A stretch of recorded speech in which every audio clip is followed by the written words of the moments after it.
অনেকেই জিজ্ঞাসা করেন আমার মায়ের বাসা আমার বাসা থেকে কতখানি। ওই যে আমার বাসা দেখা যাচ্ছে। এই যে আমি গোশ রান্না করছি, মুরগির গোশ, তাই মার জন্য নিয়ে আসলাম।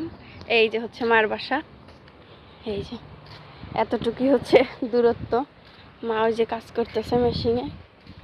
এই যে মার গাছপালা এদিক দিয়ে লাগাইছে, এই যে বাড়িওয়ালারা মাটি ফেলাই দিয়ে গেছে। এই দেখেন বোম্বাই মরিচ হয়েছে কেমন, মাশাল্লাহ। এই যে এই গাছেও ধরছে, সব গাছে ধরছে বোম্বাই মরিচ। এই যে এইটাও ধরছে, এই যে ওইটাও ধরছে, সব ধরছে। এই যে মা কাজ করে, দর্জি কাজ, আর আমি গোশ নিয়ে এসেছি। রান্না মনে হয়নি, এসে পড়েছি আমি। কই ঘাস কই মা দিয়েছো? কোন ফাঁকে? আমি তো টের পেলাম না। কই আব্দুর রহমান? এই সমস্ত কাকে তাও মা? কেন?